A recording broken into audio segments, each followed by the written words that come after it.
Back to 8 Man Fast. I'm Coach Kubik, head football coach at Shelby Rising City. And today I want to talk about something that every program deals with.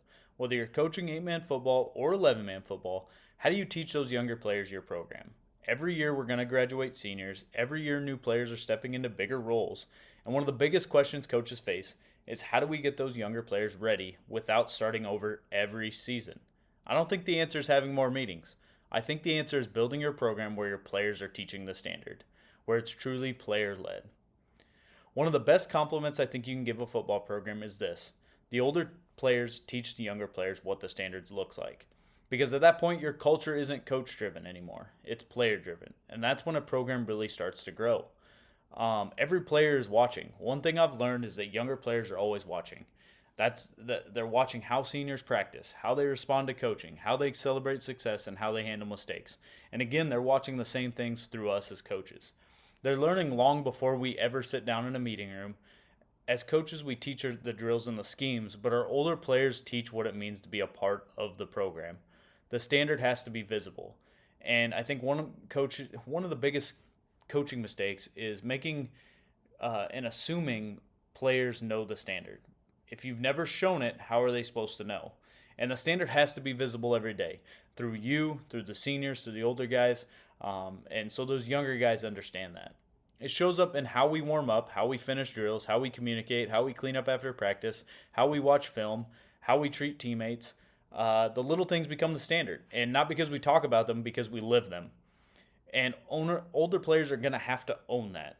I don't think leadership starts with giving seniors a title. I think leadership starts when older players understand they are responsible for the next group. If a freshman doesn't know where to line up, I'd love for a senior to be able to help before a coach has to. If someone is struggling in the weight room, I'd love for an older player to encourage them.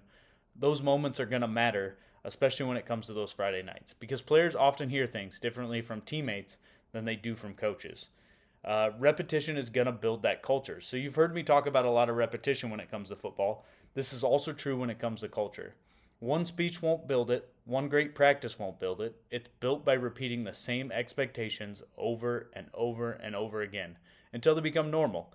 And eventually players are going to stop asking, what do the coaches want? They already know. And that's when your program is going to start running itself. And that's when you really become a great and elite program. You can look at all those great and elite programs, and you know those seniors are running that stuff, and you know the seniors know what to do and what to expect year in and year out. And I give props to coaches that can do that right away. But again, it takes time. I do believe it takes time and consistency in a place to be able to do that. So letting younger players contribute is another big thing. Another thing we've tried to do is make younger players feel like they matter. Maybe they're not starting. Maybe they don't play much on Friday nights yet, but they can still bring energy, compete in practice, help teammates, learn the system, improve every day. And I don't know if everybody does this, but we have a scout team player of the week. It's just basically for one of those younger guys, one of those guys that's really giving us a good look on Monday through Thursday, and those guys get rewarded and they get shouted out because they're doing the right things, and hopefully that makes a competitive atmosphere throughout the next week, so those young players really want to get that award. And I think that makes younger players feel valued. I think that's a good way to do it, and they'll invest in the program that way, year in and year out. So culture isn't built in August. Again, I think sometimes coaches expect culture to magically appear when football season starts. It doesn't. Culture is going to build in that offseason, in the weight room, during summer workouts, in the classroom, in everyday interactions, and being around. Those older guys need to be around some of those younger guys throughout the other sports and other sports seasons. They need to be around, going out. A lot of our guys like to go and eat together. They like to do those things together. They like play video games together. Whatever that is, being around, that's more important, I think, in the off season sometimes than we put weight into other things. We can have all the meetings we want and talk about it, but I think those actions are really big. And when it comes to the off season, actually, and then the weight room, I think we're one step ahead that way. Friday nights simply reveal that culture you've already built, and you can see that. So one thing I always remind myself is this: I'm not just coaching this year's team.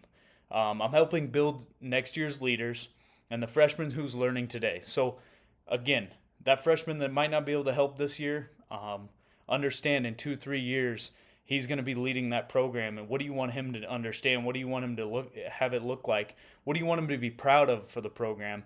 And you can see that as they get older. It's really cool. I know you coaches know what I'm talking about. You can see that younger guy pick up that younger guy really build into that older senior that just is the best leader, best teammate, and really is valued in the program. And again, it starts at this when they're freshmen, and it can even start when they're in 7th and 8th grade. Just being around, talking to them, understanding who they are, just building that relationship with them, and that's how successful programs sustain success. And not because they reload talent, because they pass down standards, and those standards are lived, and they continue year in and year out. So if you want young players to learn your program, don't make it about your playbooks.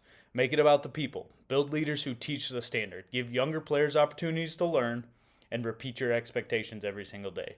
Because when players start teaching players, that's when your program becomes bigger than any one coach you have, even myself. And again, clarity, repetition, and speed. That's what we're here about at 8 Man Fast. And I appreciate everybody that's followed this channel. Would love to have more. Give me some opportunities, comments in the down below.